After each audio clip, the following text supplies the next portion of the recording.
sobre a quarta trombeta. Quando o quarto selo é aberto, então toca-se a quarta trombeta. A Bíblia diz que foi ferida a terça parte do sol, a terça parte da lua e a terça parte das estrelas, para que a terça parte deles se escurecesse e a terça parte do dia não brilhasse, e semelhantemente a da noite. Imagine o sol tendo a sua terça parte escurecida, enfraquecida, a energia do sol ser reduzida em sua terça parte, bem como da lua, não que ela recebe a luz do sol, que a Bíblia chama de dois luminares, um para governar o dia e outro para governar a noite. É a luz própria da lua que está acabando, é a luz própria das estrelas que está acabando. Ainda que a ciência diga que a lua recebe luz do sol, por isso que brilha, mas a Bíblia não ensina assim. A Bíblia diz que ele fez os dois grandes luminares, chamam os dois de grandes, só que um tem uma grandeza para iluminar apenas a noite, e o outro tem uma grandeza para iluminar o dia. Mas todos são chamados de grandes e todos são chamados de luminares, então nenhum depende do outro, tem luz própria. E essas luzes que eles têm vai ser reduzida em uma terça parte. Agora também vamos imaginar o que acontece se o sol se escurecesse a terça parte. O sol escurecendo em sua terça parte vai esfriar o dia. Quando vai dando a noitinha, a tardezinha, a gente ainda fica aqui agora sentindo o calor por causa da quintura do dia todo. Mas vai chegando o tarde, a noite, o tarde da noite, a gente vê que vai esfriando. Se o sol perde a força, se ele reduz o seu brilho em sua terça parte, a temperatura vai cair, vai congelar as águas, vai mudar o ciclo das águas, porque vai ter um grande gelamento e congelamento, das águas, e o frio vai ser muito grande. Agora imagine juntando isso aqui, frio com queimadas de árvores, queimadas da terra, queimadas das ervas. A segunda trombeta, o mar transformou em terça parte em sangue, morreu a terceira parte das criaturas que moram, que vivem no mar. No terceiro selo, os rios e as fontes, a terça parte estavam contaminadas, a água doce já está escassa. Agora imagina tudo aqui meio escuro, nem está claro, nem está escuro, e o frio excessivo. Se esse frio excessivo, por causa da diminuição da luz do sol, da estrela e da lua, ficasse 3 anos e meio, que começa aqui no final da primeira fase, da primeira etapa dos 3 anos e meio. Agora vai começar outra fase aqui de mais 3 anos e meio. Se esse sol, lua e estrelas ficassem essas terças partes perdendo o brilho e passasse 3 anos e meio, ninguém sobraria não. Ia congelar o final, ia congelar toda a terra, toda a água, ia ser um problema. Ainda bem que aqui é só por um momento, porque ainda tem muita coisa para acontecer nesses 3 anos e meio finais da grande tribulação. Em meio a essa catástrofe, a fotossíntese, o desenvolvimento das plantas por causa da luz do sol, as marés, o mar, tudo que mora no mar, que vive no mar, que é regido por causa das fases da lua, tudo isso vai afetar, vai ser um grande problema. Aqui na segunda trombeta, a terça parte dos navios, das naus já foi afetada, já não tem confluência, a chegada de mercadoria, a fome, a guerra, a peste. Ou seja, a terra está uma bomba nuclear, está uma panela de pressão em tempo de explodir, porque depois dessa grande explosão, porque a Bíblia diz lá na Epístola de Pedro, que os elementos se fundirão, eles explodirão na sua órbita, e isso vai acontecer fazendo cair algumas estrelas, alguns elementos da natureza, do firmamento, destruindo a terra em terça parte. Como já falamos para os irmãos, da primeira à quarta trombeta é apenas flagelos para tocar na natureza. Até agora Deus está tocando nos homens aqui, está tocando na natureza. A única vez que fala que os homens morreram foi aqui na terceira trombeta, porque tomaram a água envenenada. que se transformou em absinto. Mas é aqui, a partir da quinta trombeta até a sétima, é que as pragas começam a cair sobre os homens. Mas na primeira a quarta trombeta, as pragas estão caindo da natureza, para que dê tempo ao homem enxergar que Deus está trazendo juízo à terra. Em meio a essa catástrofe toda, aqui ainda no versículo 2, diz assim: um anjo, e outra versão diz, uma águia, que voando pelo meio do céu, dizia com grande voz: ai, ai, ai dos que habitam sobre a terra, por causa dos outros toques de trombeta dos 3 anjos que ainda vão tocar. Quem é essa águia? Ou quem é esse anjo? A Bíblia compara a igreja com a águia. A águia, ela é o símbolo da divindade, é o símbolo da natureza divina. Jesus é representado pelo quarto evangelho como sendo a águia, porque ele vai até as maiores alturas. Nenhuma ave chega à altura mais alta do que a própria águia. Isso representa a igreja que vai chegar e atravessar os asteroides, atravessar essa parte aí dos reinos celestiais, para adentrar as mansões celestiais. Isso é um símbolo de que a igreja vai ultrapassar, louvado seja Deus, os planetas, vai passar o segundo céu para estar com Cristo para sempre. Mas também o versículo, em algumas outras traduções, diz que é um anjo. Por que ao invés de ser águia, também é um anjo? Em alguma leitura você vai ler um anjo que voando pelo meio do céu. Em outra leitura você vai ler uma águia que voando pelo meio do céu. A comparação de anjo com águia dá no mesmo, porque o anjo, Jesus disse que era representado por uma estrela na mão direita de Jesus, no capítulo 1, versículo 9 de Apocalipse. E ele traduziu a visão para João. Essas estrelas que você está vendo nas minhas mãos, na minha mão direita, são os anjos, são os mensageiros, são os pastores. O pastor representa a igreja. Então volta a ser de novo a águia no meio do céu, porque nós estamos assentados com Cristo nos lugares celestiais. E os lugares celestiais é o meio entre o céu e a terra, e o céu dos céus, onde Deus está, o terceiro céu, tem o segundo céu. E esse primeiro céu, chamado atmosférico, nós estamos vendo, contemplando, ainda está contaminado, dominado pelo sistema do pecado. Mas no segundo céu tem uma guerra constante. Nós, como igreja, diz a Bíblia, nós já estamos assentados com Cristo nos lugares celestiais.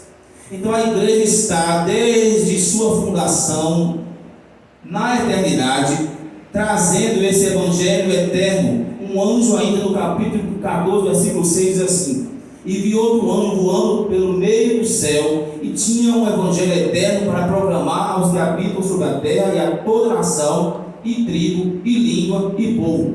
Parece que ia começar a proclamar. Ele tinha um evangelho eterno para proclamar, como que ia começar a proclamar. Ou seja, ele ia continuar proclamando, avisando de novo. Era como que toda a história do evangelho seria começada aqui nesse período, para o povo do fim saber que Deus é justo e não tomaria ninguém por inocente. Seja como for, a águia ou o anjo, com o evangelho eterno, que esse evangelho está na sua mão, essa Bíblia que está na sua mão, esse mesmo evangelho que pregamos, ele é eterno e já está sendo pregado desde a fundação do mundo.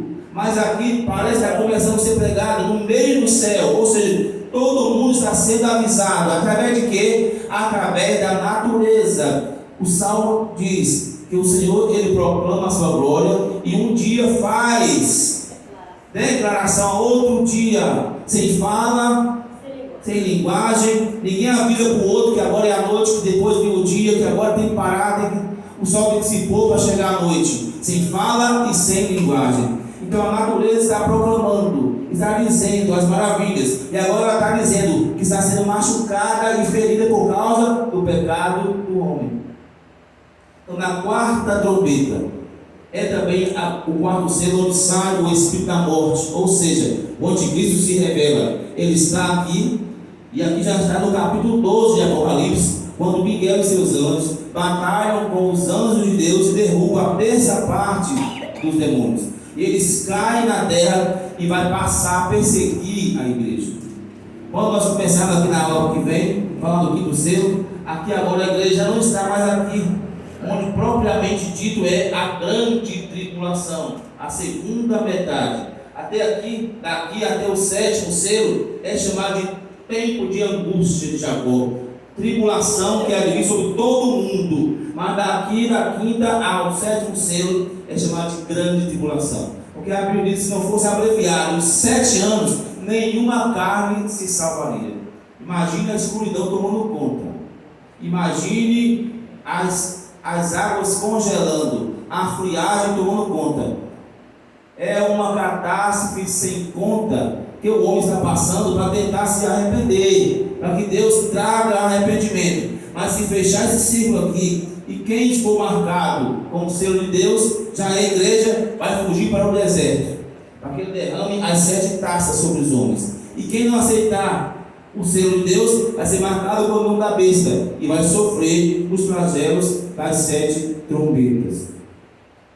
Apocalipse capítulo 12, versículo 12. Alegrai-vos, ó céus, e vós que neles habitais, mas ai da terra e do mar, porque o diabo desceu a vós com grande ira, sabendo que pouco tempo lhe resta. Veja que o anjo aqui no 4º selo grita ai, ai, ai da terra, mas lá no céu, para os anjos dizem alegrai-vos, porque está chegando o tempo da vossa salvação. Há uma antecipação da glorificação, da festa do céu. Ainda não tem ninguém no céu, mas já está antecipando a festa, porque Deus já conhece o futuro. Louvado seja Deus. Nós estamos aqui aguardando o arrebatamento. Ainda que alguns pensem que daqui a pouco pode acontecer, de repente pode acontecer, mas quando lemos aqui em Apocalipse capítulo 8, onde nós estamos falando da trombeta, diz que quando o 7º anjo ele tocou a sua trombeta e todos estavam preparados para tocar as suas trombetas, o santuário foi aberto e ninguém pôde entrar até que as 7 pragas fossem derramadas na terra. Então, se ninguém podia entrar na 7ª antes que todas as pragas caíssem, então não tem ninguém no céu ainda. A igreja não pode ser arrebatada ainda, porque o santuário está vazio, aguardando a chegada da grande multidão, também chamada de 144 mil, também chamada de 2 testemunhas, também chamada de pessoas que vêm com palma nas mãos, que o anjo diz para João: essas são aquelas que lavaram as suas vestes no sangue. Por quê? Porque venceram a besta, não adoraram a besta e nem receberam o sinal das suas mãos. Então esse povo está fugindo para o deserto, onde Deus preparou para alimentar durante 1260 dias, que são 3 anos e meio. Então essa 4ª trombeta também não vai ser fácil. Não vai ser fácil. O sol, mesmo assim, reduzindo a sua luz em terças partes, não vai deixar de existir. Gênesis 18, versículo 22. Enquanto a terra durar, não deixará de haver sementeira e ceifa, frio e calor, verão e inverno, dia e noite. Salmo 72, versículos 5 e 17.